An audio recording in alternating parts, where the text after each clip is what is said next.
How are you going? My name is Kearney. I'm farming in Cork in County Cork with my mother and father Ned. We're farming partnership for the last 10 years since I came home from college. And basically, all I want to do is kind of go through what we've been doing, what we have been doing, what we're going to do, and how we plan to do it. So, keep it nice and simple. So yeah, I suppose I went to college in 2012 after I left school. I had done 2 years in Kildarton. I wanted to fan the books, so I got out as quick as possible. I would have done 2 placements on 2 kind of, I suppose, spring calving, grass-based farms, and I suppose that kind of formed my interest in I suppose the way I'd like to go forward and the way I'd like to farm. You know, it just kind of got me going, it got me interested. So I suppose I went home then and I went into partnership with Mum and Dad. And in fairness to them, they were great to kind of let me at it and make my mistakes and make a fool of myself at times, but we'd go with it. And in fairness, they stood behind me the whole time. So yeah, I suppose then we were working away. I suppose quarters went and we were kind of increasing away. We were making about 80 cows in 2014, and we were building the herd as we went. Kind of as we got enough replacements, we built it year by year, and in kind of 2018 we kind of got to about 160 cows. So I suppose we were asked then to join the Tyrone Mountain Farm Group, which was going to be at the time, and that really set our farm in a direction that we probably weren't expecting. It really focused our minds as to like what we thought was important and followed those. So like to me, like grazing grass and getting grass through cows and making it profitable and actually having a life with it all, and just basically every type of I suppose KPI and kind of goal we had, we just focus on and go with it. So I suppose that really lined up in what we wanted to do. We wanted to kind of future-proof any kind of future investments we'd make, and kind of leave ourselves open to opportunities and look have a life at the end of it all. So I suppose, look, this year our farm is going through a change. We got the opportunity to rent an extra 75 acres on our own stitch. So it's a big jump for us now this coming year. So I suppose, look, we're going to be farming 108 hectares, and we plan to calve about 240 cows for the coming spring. So it's up about 80 cows from last year. So it's a big change for us, and it's a challenge we're kind of looking forward to. So I suppose, look, on top of that then, with the last 5 months our heifers are they're being contract reared on a farm kind of 10 or 12 miles away. And that's been a real success story for us. I suppose they take our calves at kind of 2 to 3 weeks old, and we don't get them back to the October before they calve. So it's a real labour save for us, and they're good people, they're good at what they do, they're very thorough, and it's just been kind of a match made in heaven for us, to be honest. So it's a really important part of our farming setup now. So I suppose, look, 2024 was a bit of a mixed bag. Cows milked well, they calved down well, they probably didn't go on calf so great. We had about 14% empty. But look, we were back a ton in grown, and we fed a little bit more than what we hoped to do. So look, we just go with it at times. So yeah, I suppose our farming system then, like, you know, I suppose what we really do focus on is growing grass, utilising grass. That's our day-to-day goal. You know, grow as much as we can, grass it out as best we can, keep it simple.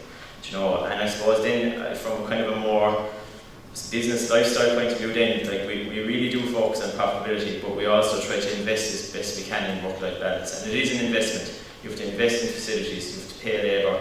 You know, it is an investment, like, you know, and it's to find that balance is I suppose our goal, you know.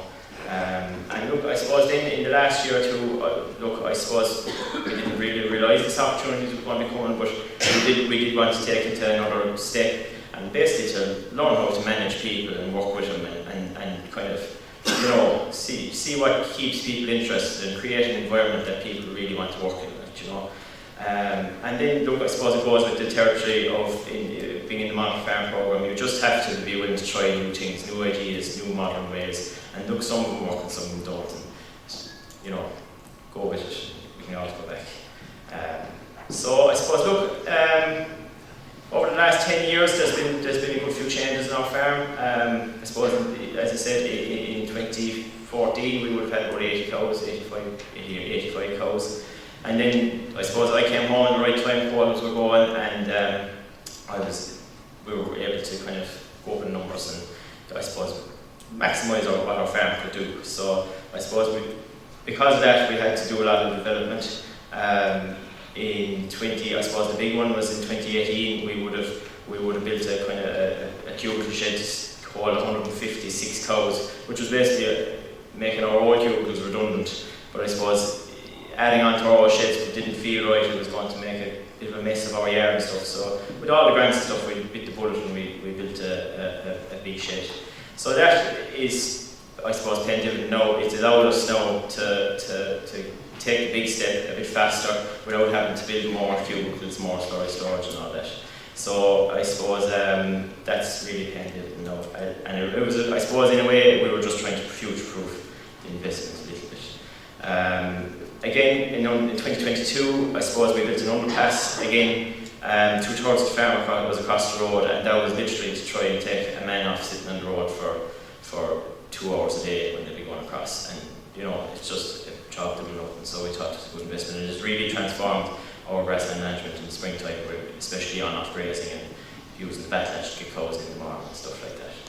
And then I suppose in this past year then we would have invested in collars and auto drafting.